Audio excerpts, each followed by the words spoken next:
Good morning. I hope you're all having a good day. Welcome to Coronarts, how COVID has impacted the arts.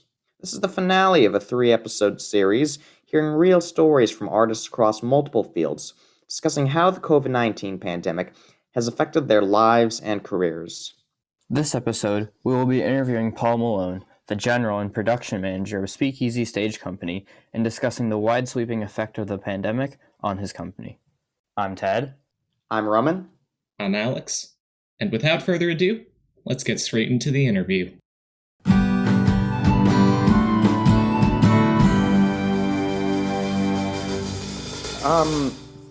Just starting out, how have you adapted to the pandemic ever since we've been gone into quarantine and lockdown? Okay, so how have we adapted? Mostly we have stopped all of our operations. We have not done a single in-person live event since March of 2020. We're actually in the middle of a 5-week run of a performance that we closed early. We basically we planned to close after a final weekend in mid-March, but then when there was a report of a possible exposure within the Performing Arts Center where we perform, we basically shut down and evacuated all of our staff in 30 minutes. And we didn't return for several months, and when we did, it was with a skeleton crew just to remove all of our physical production assets, which were still sitting there in the theater. So, our industry has just basically been shut down, and there's no perfectly safe way to do what we do with the kind of protection, social distancing, mask wearing that allows some other kinds of activities to continue. Actors perform and emote with their voices, with their faces. They come into close physical contact to each other, sometimes to the audience. We do things like costume quick changes and fittings and things like that require being together. Certainly in the wintertime, it's an all-indoor kind of activity, so we don't really have the option of doing outdoor theater. And, let's face it, right? We're not feeding hungry people. We're not in medicine. We are, I think, extremely vital to society, but we are an artistic experience and an entertaining experience. And so the risk-reward ratio is really difficult to square with what we want to do. Like, if part of our mission is to be supportive to our audiences and other artists, it's hard to do that when just showing up to work and doing what people would normally do would put them or the audience at a greater risk than if everybody just stayed home. So that's pretty much how we have shut down. In its place, we have experimented, and we're continuing to experiment with online and video versions of doing our mission, of connecting artists with audiences, with telling stories, with presenting plays and musical pieces. We did that mainly in the beginning with Zoom events where we had patrons live with us. We would have a panel or a discussion group or a play discussion group. We did a fundraising concert that we normally do where we have a lot of guest artists come and do short pieces, which we had people record themselves in their own homes. And then we had a videographer that taped sort of two centerpiece songs and speeches in the actual theater with a very small crew, masks on, socially distant. And once somebody took their mask off and started singing, there was a hard limit of 25 feet that no one could be closer than that to the person singing. And we are launching a spring season of 3 direct-to-video, streamable, online-only plays. And we are going to be exploring the use of video as a medium, trying to find that balance of making something that's compelling and interesting and will hold people's attention on screen, but also that makes it clear that we're trying to do theater on video and we're not trying to just be another source of TV or filmed entertainment. We're not really trying to suddenly pivot and become Netflix for 6 months. We want to try and do what is interesting about our kind of art form. So that's pretty much how we've adapted. we've really worked on the business end of things, just minimizing all of our expenses and operations as much as possible to conserve the resources we have with the hope that we can reopen. And we're expecting that when we begin again, we're going to have some significant challenges, and it's going to take more, not less, resources and money to do the same kind of programming. We're assuming that things aren't going to change overnight, and we might open to a reduced audience capacity so that the audience is socially distanced. We might have to continue to pay for things like personal protective equipment and weekly COVID testing for the cast and crew. So we're trying to find a balance between striking out and trying anything, throwing everything to the wall that sticks in terms of video and online, and also trying to preserve our resources and cash so that when we're ready to open again, we have some money to make that happen. Yeah, I mean, I guess now I'd like to ask, so taking, say, like your average day during the pandemic, like doing what you do, and compare it with your average day before the pandemic. I mean, from what you said so far, I can imagine it would obviously be really different, but like what stayed the same, what hasn't, that kind of stuff. Sure. Do you care which one I start with first? Not at all. Okay. Let me start with what a normal day would have been. So normally I would go into work at our administrative office, which is part of an artist studio in the same arts complex where we rehearse and perform. I would potentially have some meetings with staff on planning and coordinating things that are coming up for the company. I would do some administrative and financial things. I, as the general manager, I handle most of the finances, so I would make sure some bills are being entered, and I might pay some people, run a payroll. I probably have some union reports to fill out. Many of our performers are union members, and so they get benefits like health insurance and pension through that, and there's a complicated process to make sure everybody gets their credit and gets their benefits. I might have an in-office or in the rehearsal room design meeting where I would meet some artists face-to-face. I'd have a director, a set designer, a costume designer. We'd sit around the table. We might review some sketches or a model of an upcoming production set design. We'd talk about art. We'd talk about things like, what's the role of the audience? What's the experience? Sort of what's the concept? What do we think in terms of color, texture, pattern, pacing, setting? We're fortunate that one of the theater spaces we use is a flexible configuration. So sometimes we get to have discussions like, how do we want to use the theater? Do we want it to be in the round where the audience is surrounding? Then if we're in rehearsal or performance, depending on the activity, I probably would take a dinner break and then head over to the rehearsal hall, where we might check in with the stage management team that's setting up the room and getting ready for rehearsals. A lot of our rehearsals are in the evenings and weekends if they are large shows, because again, many of our actors and artists are only employed by the company seasonally or part-time when we're doing a show. So a lot of them have other obligations and jobs and things. And if we're in performance, I might stop by the theater, check in with the running crew, see how things are going in terms of pre-show, make sure that all of the lighting and sound systems are working properly and ready to go.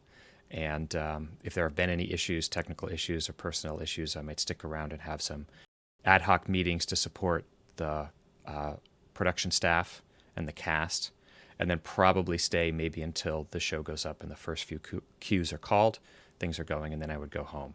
Obviously, if we're in the process of building a show during technical rehearsals right before we open, our day would go much later. We'd continue working until 11 or 11:30 at night.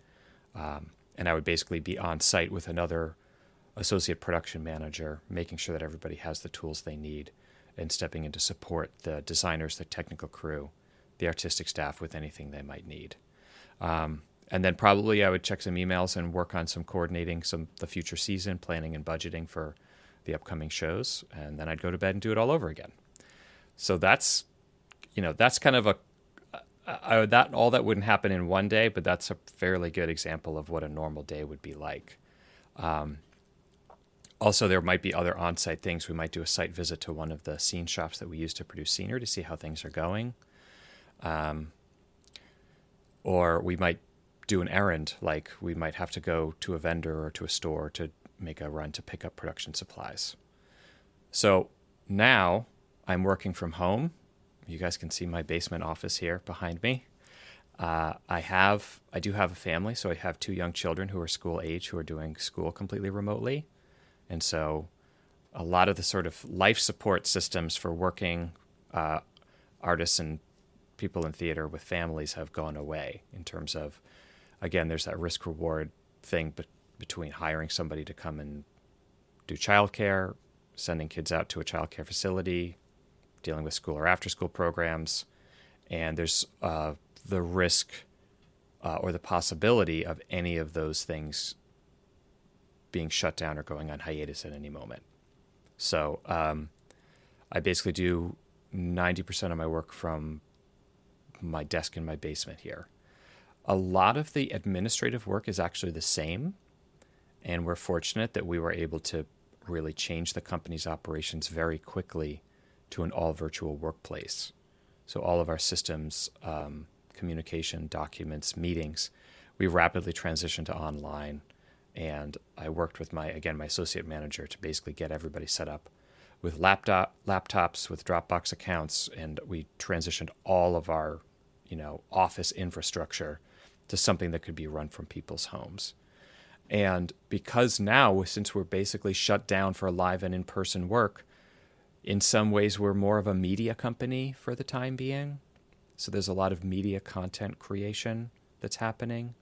There's a lot of strategizing about how we can use the few channels available to us. Things like video, Zoom meetings, readings, to try and continue our mission as best as possible. We are doing far more planning than usual because normally we would plan for 1 or 2 scenarios for how a season might play out. We are getting up into 5, 6, or 7 possible scenarios because, again, we don't know when we can open, what the capacity will be when we open, what the constraints will be around our working environment for health and safety. So we can't just stop planning. We have to plan, but the process of looking to the future and what we do and what we can expect in terms of sales and attendance and how many people we hire, we're working on many, many, many different scenarios to try and be prepared for whatever might happen. And then, usually what happens is, online school is over around 2:30. I start juggling family things and continuing working until 5 or 6. I might have, again, an artistic meeting about one of the upcoming projects or a board meeting with our company's board of trustees, which has really been, again, working really, really hard because it's not just assumed that the company will remain financially solvent, will be able to continue doing its mission like we have for the past 30 years. So, of course, they're very interested and engaged in doing anything they can to make sure we're planning appropriately. And again, because many of those trustees also have jobs and obligations, we tend to meet in the evenings. And then maybe once every 2 weeks or once every week, I actually do some on-site work where I will either stop into our office, which we still have, but as a resource for staff, but with extremely limited capacity and extra things like partitions around all the desks and air filters, just to check on things, make sure the mail is coming, and just see if we need anything to be restocked to maintain the administration of the company for the next few weeks. So you mentioned that you've kind of become sort of a media company. Can you go a little bit in depth on like what sort of media that entails? Sure. This is where our marketing, publicity, and social media staff members really, that's the bulk of their work. But what we are doing is 2 things. One is we are trying to continue to remain relevant and to keep up the connection between our company, our artists, and our patrons through media outlets that we already have and that, don't require a lot of resources. Basically, our social media channels, things like Facebook, Instagram, Twitter, all of the various other platforms. In terms of content that we put up there, we are trying to first remain informative to let people know what's happening. Second, we're trying to sort of feature the great work that artists have done or are doing, whether at our company in past productions, in upcoming shows that we are going to be working on that are video only, or just to sort of spread the news about what other kind of work is happening in our field, to try and maintain that connection to the artists. The second thing that we're doing is we are planning and producing a number of online events. And so we're dealing with the marketing, the image, the sort of production and the sales channels around that, how we position them. We are, for the most part, not offering things out anymore just for free. In the very beginning, we basically really just wanted engagement. We kept the barrier really low, and we would have, usually we'd use Zoom as our conduit. We would pay artists, actors, directors, playwrights to come in and host a discussion, and then you'd have to register, but it didn't cost you anything to come on board. Now we are looking at, basically streaming platforms, but that have a purchase path, have a, virtual box office, and someone can sign up for either a membership for the entire spring, or they can choose a la carte and see productions when they become live and ready. And the other thing is we are, internally, the company is really working a lot on some things that we normally don't have a lot of time for when we're in the swing of production. Being a nonprofit organization, we really try and put all the money and resources we raise or spend towards the main mission, which means traditionally our organizations are really small. Nonprofits tend to have just barely enough staff to do the work, if that. So we're really fully engaged when we're doing 5 or 6 fully realized theatrical productions every year. So we're working some on some things that really aren't public yet, but will have a drastic effect on our public operations in the next 6 months to 5 years. For example, engaging in a sort of brand investigation and really looking into who we are and how we portray ourselves to our patrons and community, which we've never really had time to do. I think our brand slogan and image was designed basically 25 years ago by a volunteer who helped support the company. And we've just been slowly revising that every year, right?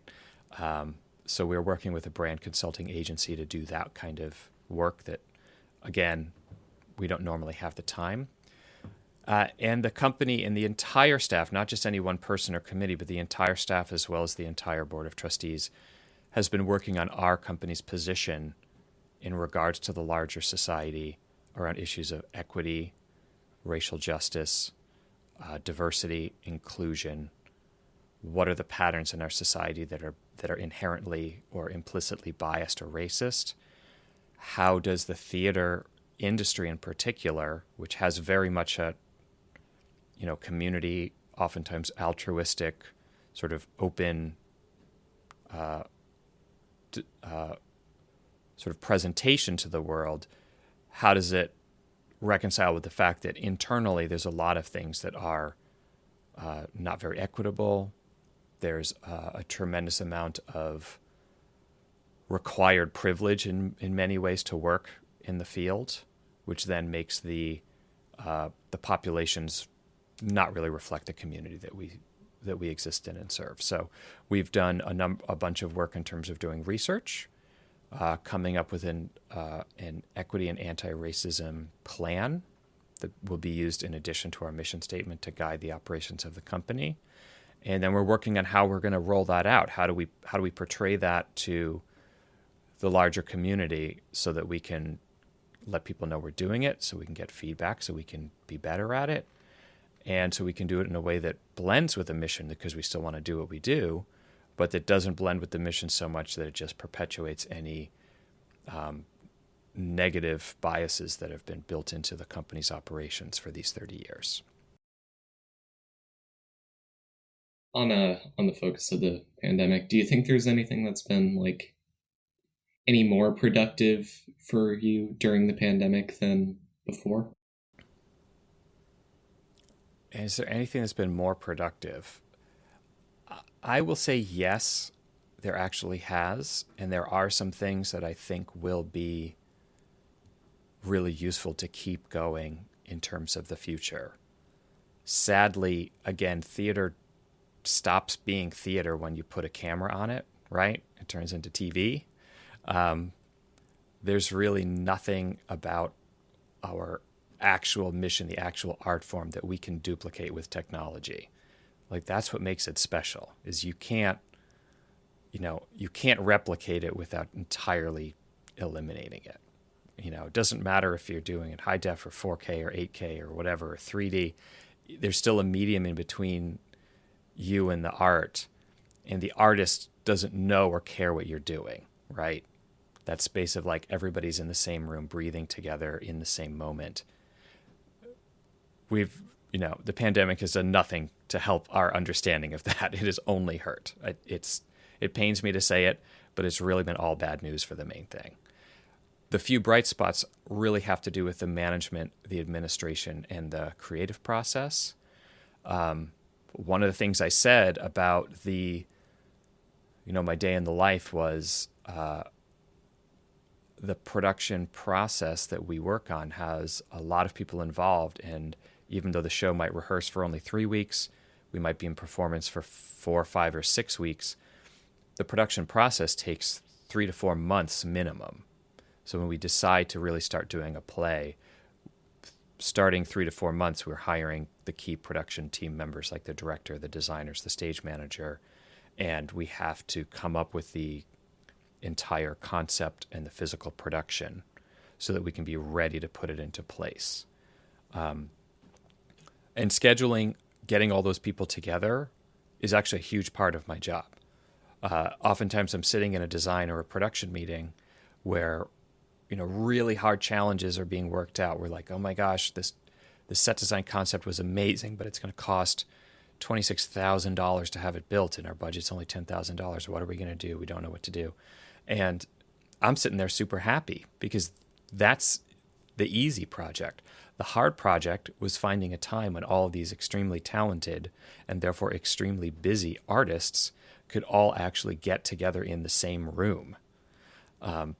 We hire most of our artistic staff is working for us only on a part-time or seasonal basis. We are not a theater that is, running 9 or 10 productions a year, constantly in operation, with a resident crew of creative team and production staff.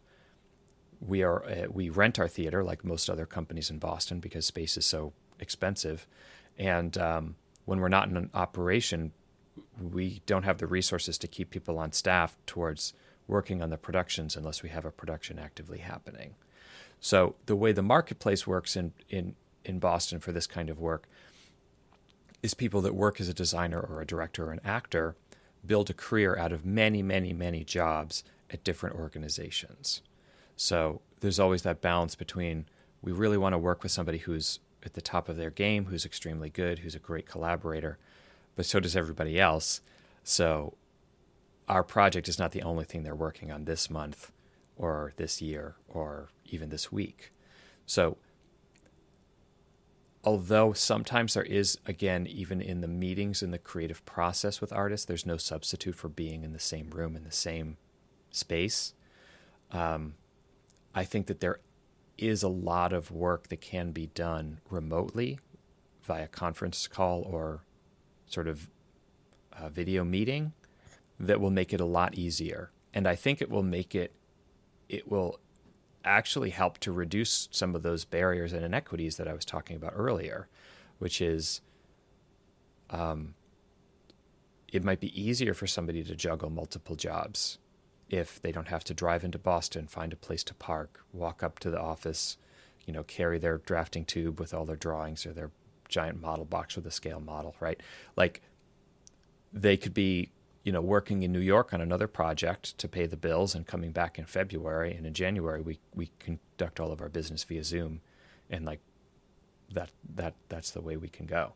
I also find that in many ways theater, in terms of its administration and the business side, is very antiquated because we don't have a lot of resources for the administration, and nobody's really sort of rewarding us, and there's no scale. Like if we're 15% more efficient at our payroll and bookkeeping, that doesn't mean we can open another branch in the suburbs, right? Like it's just not going to happen. So there's a lot of things that we do in terms of our finances and bookkeeping and record keeping and, this sort of office environment that, if you walked into it, you'd almost feel like you're going back in 20 years, right? Like, because that's not really what matters. What matters is what is on stage. That's where we put our resources. So the administration has oftentimes been about making do with computers and software that are out of date, making do with the old school, like all your bills are paid and you file the paper in a file cabinet. So we've had to really ditch that and get a lot better and more efficient at the sort of infrastructure. And again, it's made it a lot more flexible in terms of people working from home, people working when they're away on vacation in a different state. And I think that that's going to be, again, a huge benefit. And, 2 years ago, if you asked me, if your landlord, the Boston Center for the Arts, was going to jack up the rent for your office, 300%, what would you do? I would be like, we'd be finished. Like, we can't afford rack rate rents in Boston for commercial office space. Like, we get creamed. We only can survive because we have discounted rent because we rent from another nonprofit whose mission it is to make homes for people like us and the artists we hire. But now I think if that were to happen, we would probably find a way that was a mix of homework and a minimal communal space for meetings and to offer as the central hub. And, we probably would be able to survive and maybe even, find some opportunities to grow the company without having to also grow all these other expenses that just come along, like square footage and desks and electricity and internet, right? Like all of those things, it feels like are just a lot more fluid now. And that makes me feel hopeful that even if the transition out of this pandemic is rough, that we will be a little bit more flexible in terms of how the company can survive and change while we figure all that out. You're talking a lot about like how the artists can sort of finance themselves and be stable in theater despite the pandemic. I guess just what about the ability to collaborate with others has been impacted? Got it. Well, first I'll say, in terms of our company, we've been able to adapt and survive. I wish this was not the case, but in terms of individual artists, many of them are not adapting, and in terms of their artistic career, they are not surviving.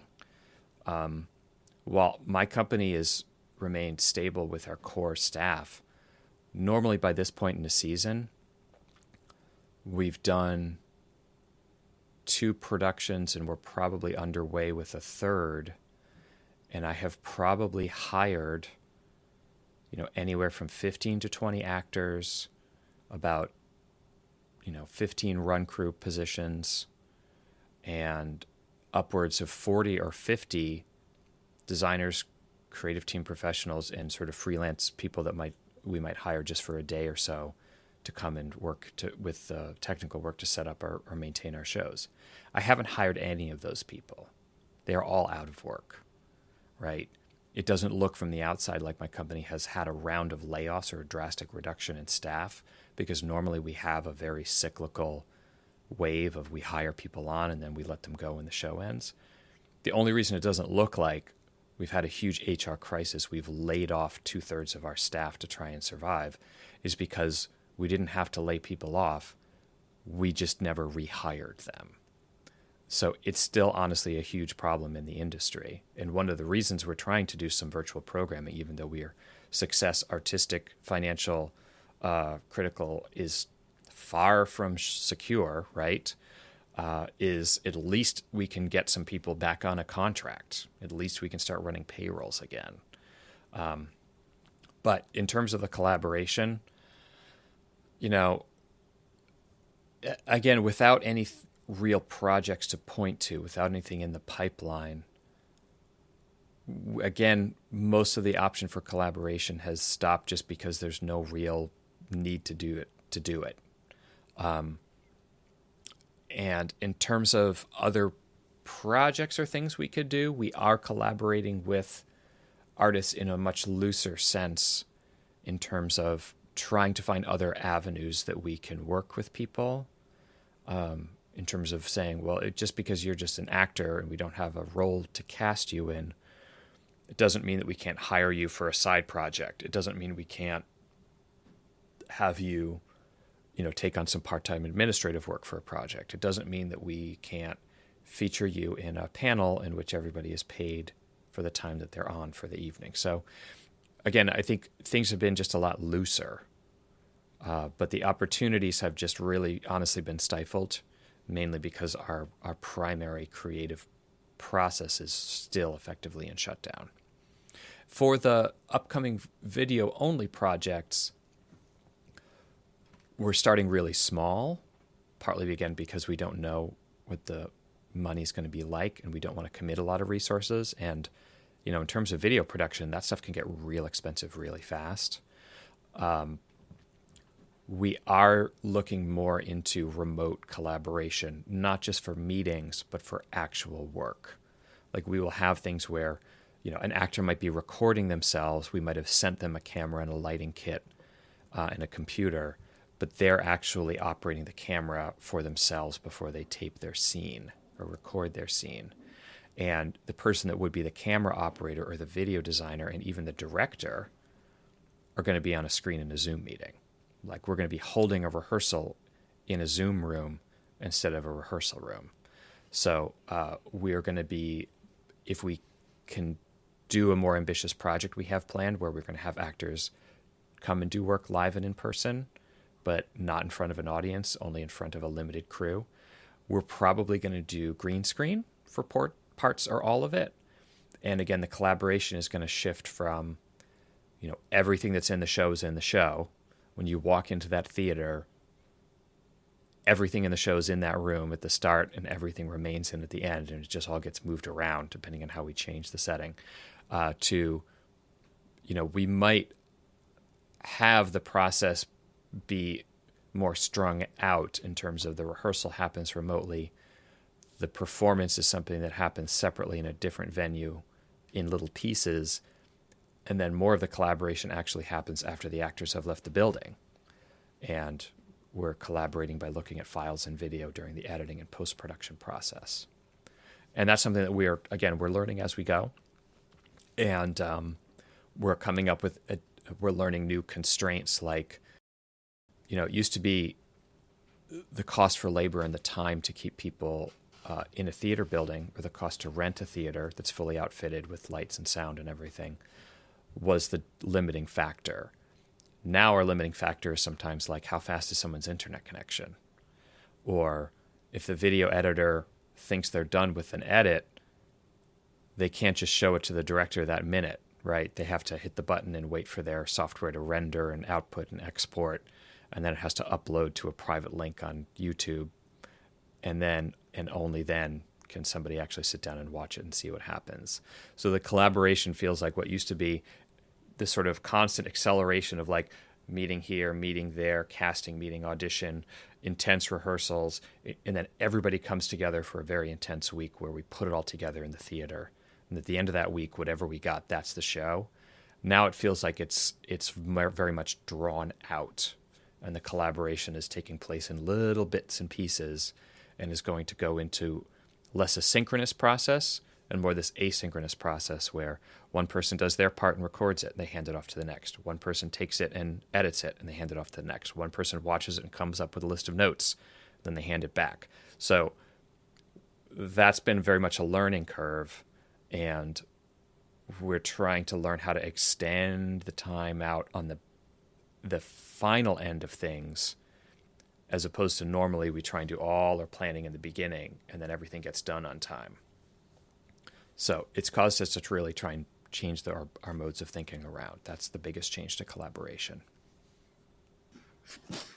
Yeah, so I was just wondering if you could have, let's say, one element of your pre-pandemic production process back, what would it be?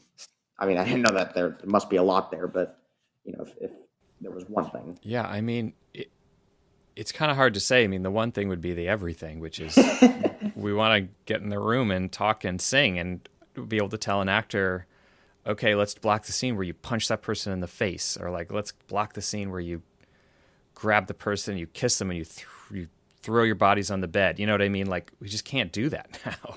Like, that's, again, every process has challenge. Every industry has its constraints. And one of the great benefits and joys about working in live theater is that we love to elevate the work. We love to really lift up the work of the artists and present it in the best possible way to make a really immersive experience. But at its core, all you need are people in the same space together. And you need to be in a place where there is no medium in between, right? Things like the full range of human emotion and experience are just there to create the connection between the artist and the other artists and the artists and the audience. There's so much that we work on, again, going into sort of my background in theater school and working in acting and directing and the more artistic side. There were many, many exercises and classes that were focused on communication, storytelling, acting, inhabiting a role, interacting with other characters, where words didn't even apply. There would be entire scenes that actors would work on using just the subtle, nonverbal forms of communication. And that just doesn't come through over video. It sure doesn't come through very well over Zoom.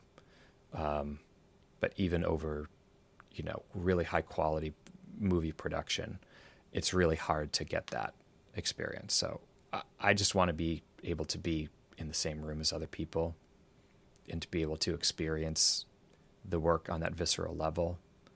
And that's not one little thing. That's the big thing. That's the everything. So that's my answer. I want everything back.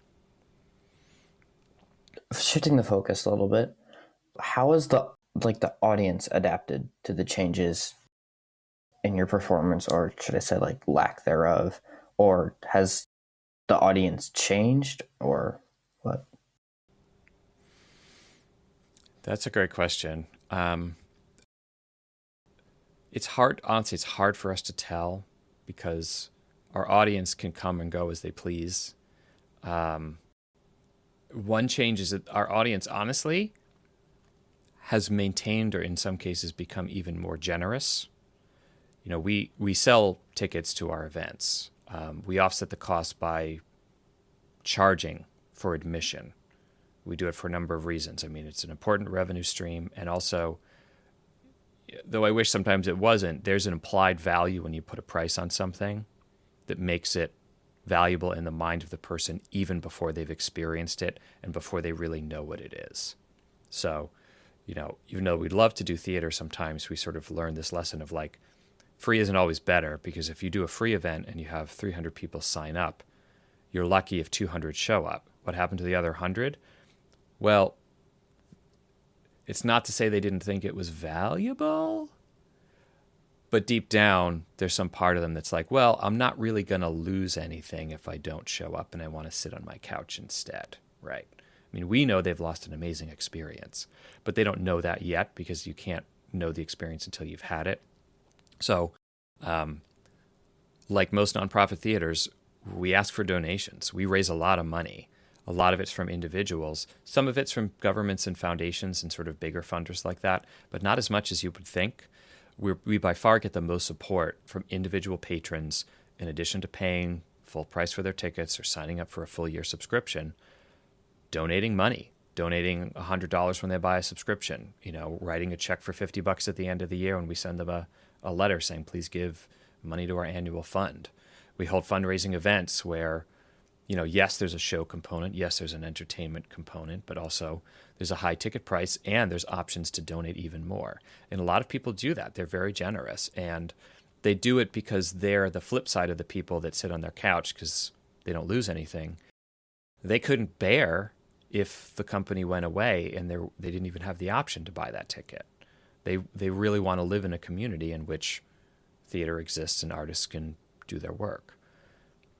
So we were really worried that when we basically shut everything down, that value would go away. And so far, we've been pleasantly surprised that some big funders and some individual funders have continued or even increased their funding. And I think that they get it. Like, they know that we rely on our earned income, our sales, and that's all out the window. So that's one big change. And then in terms of how else the audience has changed, I think for people that are really invested, they're getting a view inside the company and the process that they never really had before. Because normally we're like, you don't get to see backstage. That's where we can do whatever we want. And sometimes it's messy, but we wait till it's perfect, and then we show it to you. Through things like panel discussions and conversations with artists, and even like when we did a benefit concert and artists were literally performing in their own living rooms and bedrooms, there's a whole view of people's lives on the inside that normally people never get to see. So I think that there is a greater intimacy. But on the flip side, there is also this barrier of the medium, right? There's a lot of talk when we're planning things, and we reach out to people who aren't in the company, people who are trusted supporters or donors, or super fans who come see every show, or our board of trustees who are some of our biggest fans, right? We're like, well, what about this kind of event? What about this virtual event? What about this virtual fundraiser? And sometimes people are really excited about it, and they're sort of hungry for that experience in any form, however mediated. But just as often we get that thing of like, that sounds great, but I just don't think I want to get back in front of the computer for another 2 hours. I don't think I want to be in another Zoom meeting, even if it's with the actor that I really love or the director that I'm super curious about what their process is. It's just like, my work is Zoom all day. All right. I don't know if I have to use Zoom to talk to my grandkids. Like, I just might be tapped out. There's Zoom fatigue, or video fatigue is a thing that that really has come up a lot. So again, there's the main aspect is it's disastrous, right? Where our main option of interacting with audience is unsafe and impossible. And there have been some bright spots, but also then there's some additional barriers that's what we've been facing. All right. Well, I think that's I believe that is all the questions we have, and it looks like we are perfectly on time. Yeah. Great job, guys. We did it. All right, great. Thank you very much. We really appreciate it. All right. You're very welcome. Have a great day. You too. Bye-bye. Bye now. Thanks for tuning in. This has been Roman, Alex, and Ted on Coronarts, how COVID has impacted the arts. This was episode 3, marking the end of our podcast. We hope you enjoyed it. That's all. This is Roman, signing off.